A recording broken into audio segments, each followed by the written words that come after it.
La Comisión de Derechos Humanos del Estado de Yucatán presenta Sentido Humano, la voz de tus derechos, el espacio radiofónico en el que difundimos y promovemos los derechos humanos. Una sociedad informada es una sociedad que puede ejercer sus derechos. Quédate con nosotros. Comenzamos.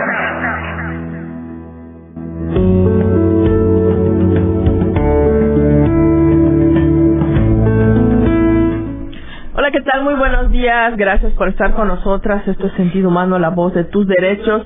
Es el espacio radiofónico de la Comisión de Derechos Humanos del Estado de Yucatán, en el que promovemos y defendemos y promovemos los derechos humanos. Mi nombre es Lupita Sosa y agradezco que nos acompañes como cada jueves de 10:30 a 11 a.m. en Amor 100.1. Y pues un saludo a nuestra amiga Elsie Mena, pues que tuvo unos compromisos de trabajo y pues se tuvo que ausentar, pero un saludo para ella que seguramente nos está escuchando. Y les recordamos nuestras redes sociales por si quieren mandarnos un mensajito, preguntar, sugerir un tema, que estamos en Instagram, en Twitter, bueno, en X ahora, en Facebook como @Codey y como @Codey oficial. Y les recordamos el número de WhatsApp para comunicarse al estudio, que es el 9992 39 46 46.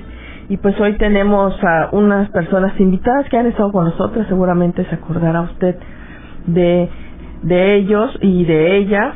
Y quiero dar la más cordial bienvenida a Joana Navarrete Pellicer y a Guto Fagundes. Ellos son de la asociación Achimbalom. Somos caminantes y vamos a hablar de un tema muy importante con ellos. Gracias. Es un tema pues que ahora estamos viendo las noticias y parecerá muy lejano, pero pues no es tan lejano, sobre la situación de las personas migrantes, que la situación que están viviendo ahora en Estados Unidos. Bienvenidas, bienvenido. Muchas gracias. Pues Joana, Guto, pues ustedes han trabajado y siguen trabajando el tema de las personas migrantes y están trabajando en las comunidades. Y muchas veces no sé si se tiene esa percepción de lo que está ocurriendo, de la situación que están viviendo las personas que emigraron, pues para buscar un mejor futuro para sus familias, para pues tratar de buscar una vida mejor. Sin embargo, Joana o Guto, ¿cómo describirían el panorama actual para las personas migrantes yucatecas en Estados Unidos, especialmente tras los cambios en las políticas migratorias y lo que hemos visto, nos hemos enterado a través de las noticias, de las redes sociales? Pues Lupita, gracias por la invitación. Sí, es preocupante la situación que están viviendo ahorita los migrantes en Estados Unidos, dado que el presidente Trump hizo de la migración indocumentada su bandera. Es uno de sus temas principales y prometió que iba a deshacerse de todas las personas que estuvieran sin documentos en Estados Unidos. Digo, eso es una imposibilidad real porque es una cantidad enorme de migrantes en Estados Unidos que no tienen la documentación adecuada. Pero lo que sí está promoviendo es el terror de la persecución. Esto, por un lado, para provocar que la gente salga por sí misma, o sea, espantada de lo que está teniendo que vivir diariamente, el miedo de ir a hacer sus compras, de llevar a sus hijos a la escuela, de ir al trabajo. Inclusive los que están solteros, pues simplemente que escuchan que a su amigo lo detuvieron y ya no saben nada de él. Entonces, esto no solo afecta a las personas que están en Estados Unidos, sino a las familias que los están esperando acá, que no saben qué va a pasar con él al día siguiente. Y en efecto, no hay suficiente información, Lupita. Desafortunadamente el yucateco estaba muy acostumbrado a ir y venir. O sea, la migración, aunque es un tema del cual no se habla en Yucatán, es una realidad que sostiene gran parte de la economía de Yucatán.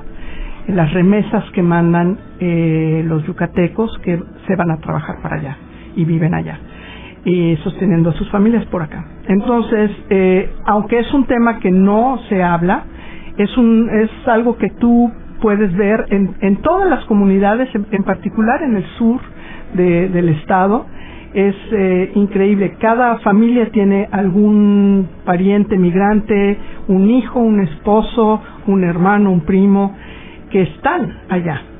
Algunos ya fueron y regresaron, pero ahorita la situación es tal que no hay esa posibilidad ni de cruzar para allá, ni de estar allá tranquilamente trabajando, enfocados en mejorar su vida, si no están bajo el temor de ser detenidos sin razón más que ser hispanos. O sea, básicamente hay un perfil racial que está haciendo la autoridad migratoria y pues deteniéndolos para su deportación.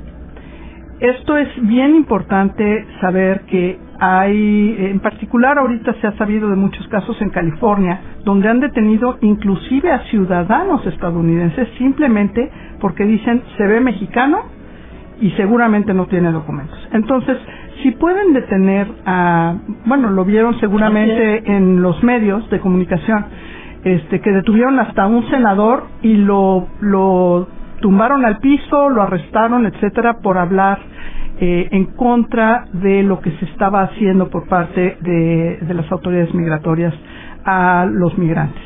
Entonces, en California ha habido una situación muy particular porque, por ejemplo, Los Ángeles y San Francisco son ciudades que se consideran santuario. ¿Por qué estoy mencionando estas dos ciudades? Porque los yucatecos en su mayoría están en California. Hay otros que están obviamente en el estado de Washington y otros en el estado de Oregon y bueno, en algunos otros estados también, pero básicamente la migración se fue hacia California y hacia San Francisco, Los Ángeles, San Rafael, algunas de las ciudades y poblados alrededor de Los Ángeles.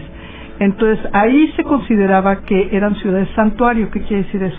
Que las autoridades de policía, si los detenían por alguna cuestión de tránsito, etcétera, no colaboraban con las autoridades migratorias para que después los recogieran, lo que sí sucede en otras ciudades. Sin embargo, aunque la policía no esté colaborando, ahorita Trump decidió mandar a la Guardia Nacional a esas zonas porque consideró que había mucha manifestación, mucha inconformidad y que estaba fuera de control. Entonces mandó a la Guardia Nacional sin petición del gobernador, que eso es algo que nunca se había visto, o sea, porque en general la Guardia Nacional la solicita el gobernador cuando siente que su propia policía o municipal o estatal no puede controlar la situación, pide ayuda federal. Aquí la mandó el presidente de Estados Unidos sin petición. Y no solo eso, mandó a los Marines, que son ya soldados. Entonces, ¿qué te dice esto, Lupita? Que sí hay una tendencia a ver al migrante como un delincuente. Es más, el presidente de Estados Unidos dijo que había una invasión extranjera, entonces se le ve como invasor, como algo de lo que se tienen que deshacer. Entonces, sí es una situación totalmente distinta a la que habíamos visto en años anteriores. Incluso en la gestión pasada del presidente, que no fue tan, que sí tuvo políticas migratorias que se encrudecieron, pero no llegaron a este extremo. Joana Guto, una pregunta: ¿cómo afectan estas políticas a las familias yucatecas? No sé, ¿ustedes tienen alguna información, algún contacto del trabajo que realizan en campo? Sabemos que andan mucho por el sur, por varias comunidades, hablando con las familias, precisamente en esos momentos que sí requieren acompañamiento, apoyo, o alguien que les escuche o les oriente. Bueno, gracias. Afecta de muchos modos. Afecta en el sentido emocional, en el sentido del afecto con sus hijos, hijas, sus esposas, o sea, todo el grupo de la familia, también la comunidad, porque si pensamos que la familia de un vecino y la otra familia, o sea, los jóvenes, muchos amigos, todos ellos tienen sus parientes, sus papás afuera, y incluso hay un tabú porque no platican sobre eso entre ellos. Es una forma también ¿cómo puedo decir? De apapachar, de respetar su dolor, respetar su ausencia, ¿no? Y de ese modo también afecta en otros sentidos los horizontes que cada uno construye para su vida. Entonces, por ejemplo, vamos a imaginar que yo soy hijo de un migrante, como ejemplo, ¿no? Y mi papá entonces envía sus remesas que ayuda a mantener a la familia, pero también puede garantizar mis estudios. Y bueno, ahora con la inseguridad de esta remesa, si puede ser enviada o no, ¿cómo va a ser también con la posibilidad de una deportación, la manutención, cómo voy a seguir mis estudios? Entonces, hay muchos detalles y hay mucha necesidad de pensar un proceso de salud mental que no sea solamente una cosa individual, pero que sea comunitaria, ¿no? Porque las personas están viviendo a todo día esta cosa de la inseguridad, de la ansiedad, de tener una respuesta concreta, ¿no? O sea, y realmente es una situación pues de incertidumbre también. Otra pregunta, ¿cómo, o sea, sabemos que hay una afectación, pero qué pasa o qué les han platicado a las familias? ¿Están saliendo a trabajar? ¿Les están enviando dinero? O cómo no pueden salir a trabajar, cómo están subsistiendo. No sé si ya han podido platicar con alguien, que ya les han comentado. Sí, nos han comentado, bueno, mira, es muy común que la persona que está en Estados Unidos trate de tranquilizar a su familia acá. Entonces, por un lado les dicen, estoy bien, me estoy cuidando, pero por ejemplo, sí están tomando taxi de su trabajo a su casa. Que antes no era común. Exacto. Entonces tomaban el camión ¿no? O caminaban, o en bici. Ya no. Y entonces o buscan algún compañero que tenga coche y entonces hacen así como los va dejando y los va recogiendo, o de plano toman taxi entre varios. Entonces esto, bueno, le pega a su propia economía, pero eso te habla de que también no tienen un espacio para relajarse. O sea, ya tienen que ir del trabajo a su casa, de su casa al trabajo, o trabajos, porque muchos tienen varias jornadas seguidas. Entonces, hay una cuestión de, ese es el cuidado que están teniendo, pero al mismo tiempo piensa en qué es esto de no saber si vas a ir al súper y en el súper está migración y entonces empieza a pedirle papeles a todo el mundo, ¿no? Que fuiste a tu trabajo y que es lo que pasó en Los Ángeles y por lo que la gente se manifestó, porque llegaron a un lugar de trabajo, dizque con una orden de arresto para 1 o 2 y acabaron deteniendo a muchos, porque obviamente había muchos que no tenían la documentación adecuada. Entonces, sí, están viviendo totalmente otro momento en su vida, con mucha ansiedad, con mucha angustia, y lo que estamos tratando de promover en las comunidades es que se preparen para que regresen sus familiares, que se preparen emocionalmente, que se preparen económicamente de cómo van a hacer sin este recurso que recibían, cómo van a buscar trabajo los diferentes personas de la familia y cómo van a recibir a su pariente que regresa, pues en condiciones que no son las óptimas porque no las eligieron ellos, ¿no? Entonces se han planeado, no sé, ahorrar 5 o 10 años más y luego regresar, o tal vez tengan compromisos incluso de pago por alguna compra a largo plazo, pensando me voy a quedar un tiempo más, y sabemos que va a ser muy complicado. Joana, para las familias que nos escuchan y que tal vez desconocen qué hacer, pues quiero comentar que Joana es una persona pues que trabajó mucho tiempo en estos temas, por eso la invitamos, por eso ella trabaja para apoyar a las familias de las personas migrantes. Y quisiera preguntarte, Joana, ¿qué le podrían comunicar a sus familiares que tal vez no saben?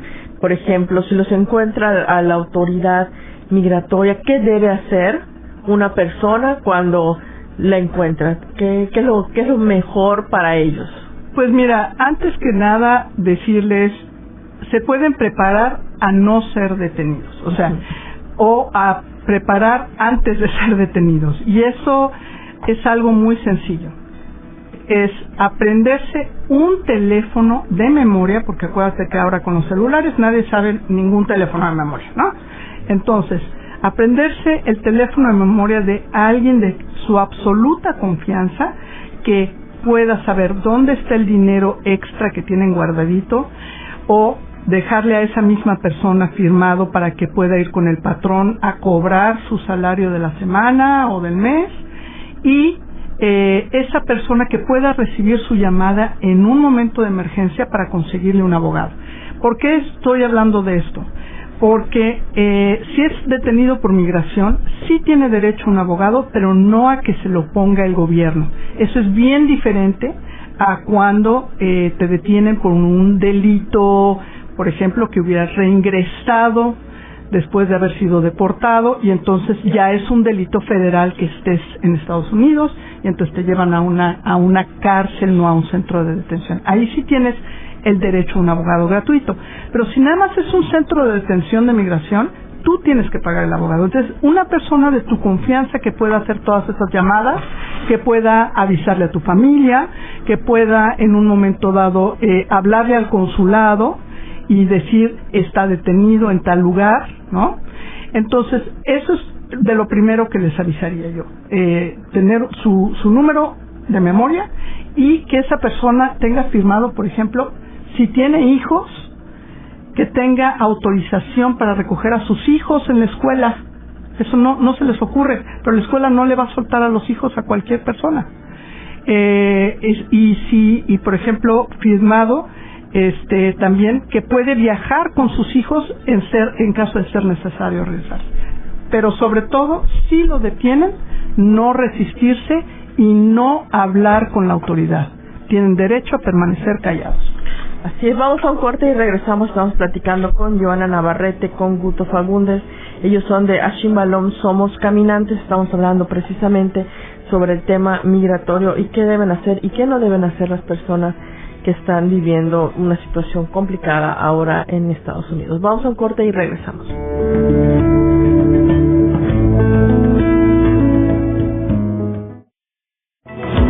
Estás en Sentido Humano, la voz de tus derechos. Regresamos. Estamos de vuelta en Sentido Humano, la voz de tus derechos.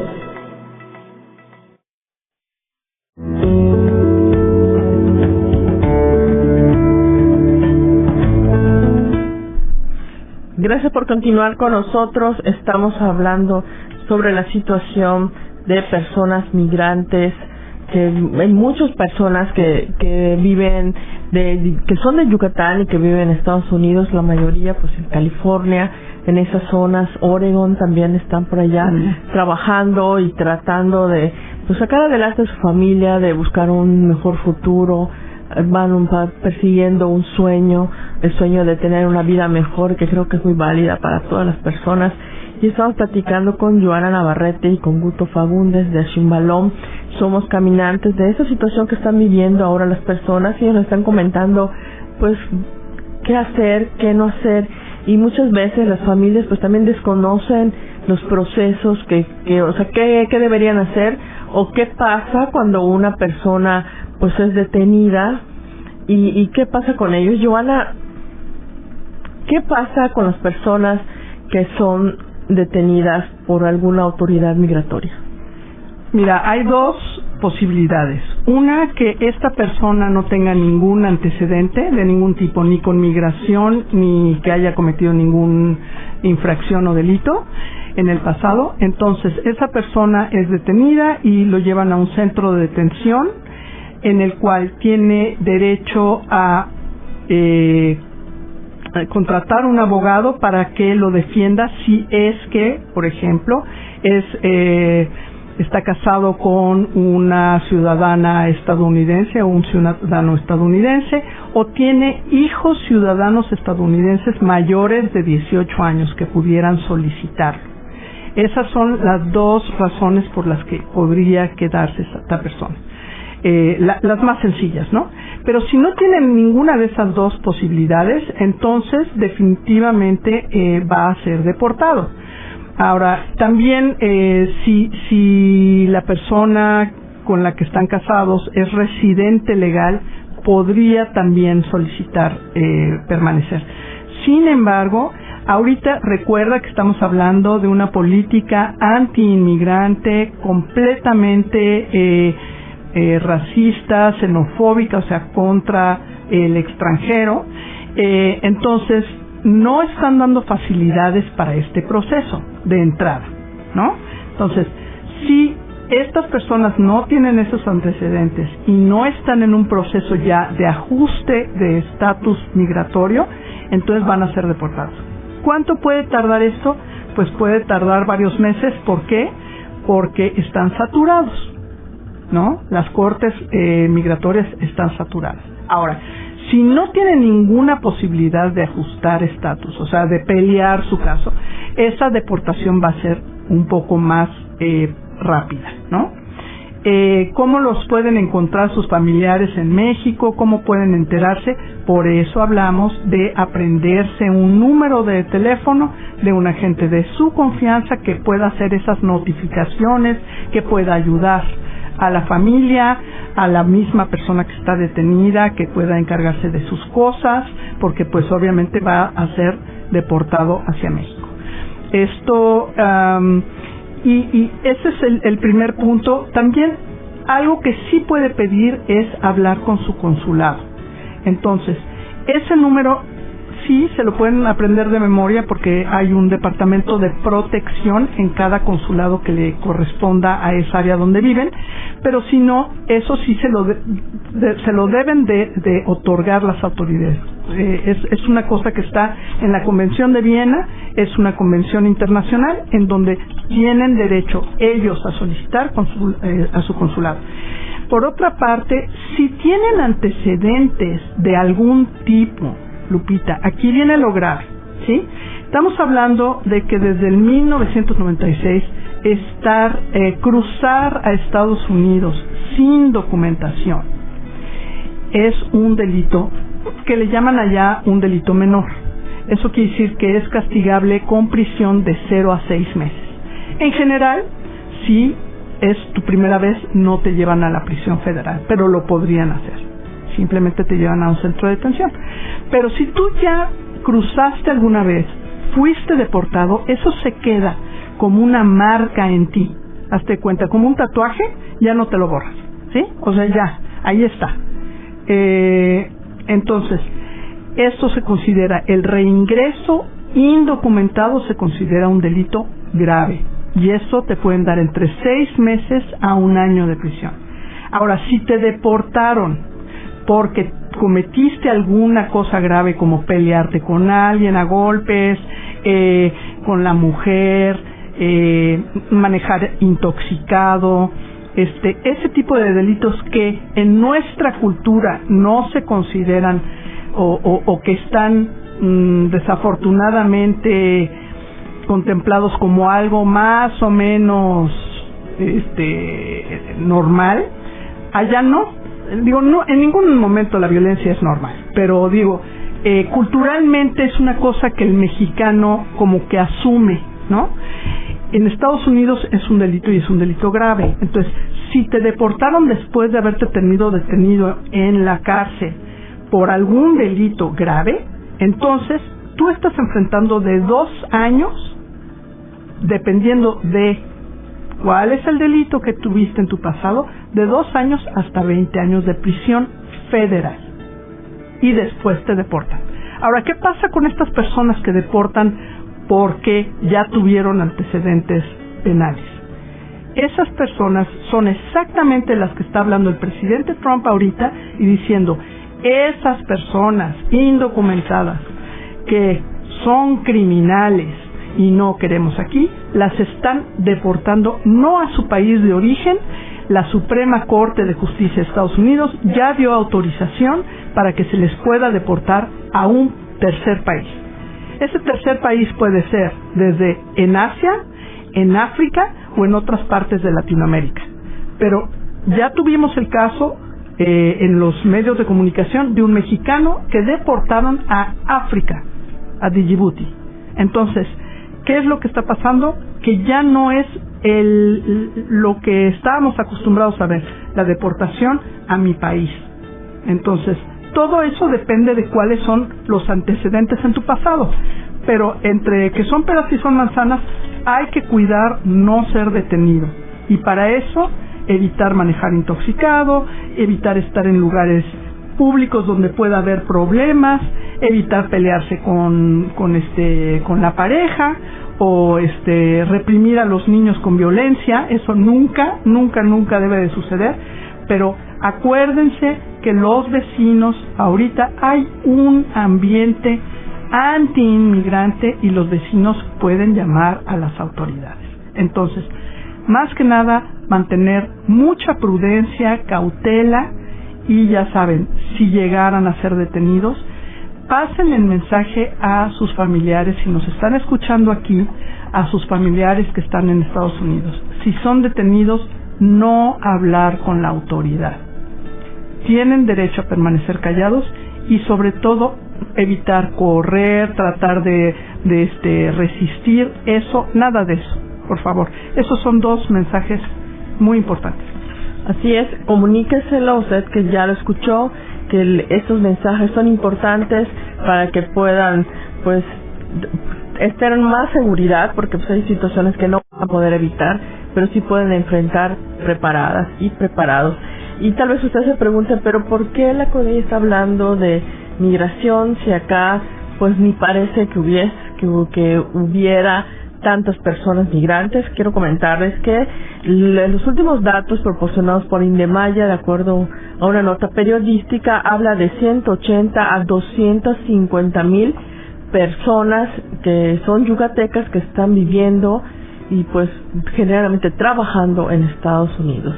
Y déjame decirte, desde que Donald Trump volvió a la presidencia de Estados Unidos, se estima que entre 37 y 56,000 personas mexicanas han sido repatriadas. Es un número inmenso. O sea, de estas puede ser desde que regresaron por miedo, involuntariamente, porque nadie regresa porque por gusto, ¿verdad?, en esas condiciones. Pero puede ser que también hayan sido deportados. Esta cifra no es un conteo oficial, pero se saca de las declaraciones públicas del gobierno mexicano y de estimaciones parciales disponibles hasta junio. Así es. Joana, Guto, nos vamos, no sin antes pues que ustedes puedan comentarnos qué podemos hacer nosotras desde acá, de nuestra tranquilidad y seguridad aquí en nuestro estado. ¿Qué podemos hacer para ayudar a las personas, a las familias de las personas migrantes que están acá y que también están viviendo pues esta situación de angustia y de ansiedad de no saber qué va a pasar con sus seres queridos que están viviendo ahora en esa situación? Una cosa básica es exactamente la comunicación. Buscar informaciones que sean verdaderas, que sean correctas, y buscar estar consciente porque, por ejemplo, la idea del huracán, que es una cosa que se pasa acá en Yucatán. Entonces, en Yucatán tenemos una información que se formó el huracán, tenemos la información que se puede acercar, que puede pasar exactamente aquí el ojo, o en la ciudad vecina o cerca, ¿no? Y somos afectados de algún modo. Es lo mismo. Pero ahora estamos hablando de gente, de política migratoria. Entonces tenemos una información de algo que se acerca, que puede nos afectar directa o indirectamente, pero que tenemos que estar preparadas para ese enfrentamiento a la realidad. Porque es una cosa que no se puede huir, es una cosa que se tiene que buscar más. No estar en pánico por la crisis, pero de la crisis generar oportunidad de hacer algo mejor. Gracias. Así es. Pues muchísimas gracias, Joana. Muchísimas gracias, Guto. Ellos son de Shimbalón, los pueden encontrar en redes sociales. Así, a Shimbalón, que es en maya, somos caminantes.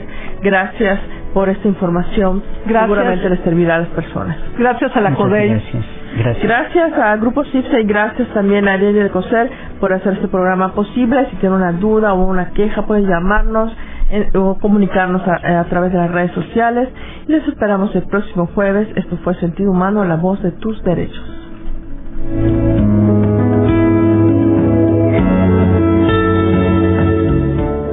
Esto fue Sentido Humano, la voz de tus derechos, el programa de la Comisión de Derechos Humanos del Estado de Yucatán. Continúa informándote y comparte el mensaje de igualdad y respeto. Todos los derechos para todas las personas. Nos despedimos con el compromiso de construir una sociedad más justa, inclusiva y humanista. Una sociedad con sentido humano. Hasta la próxima.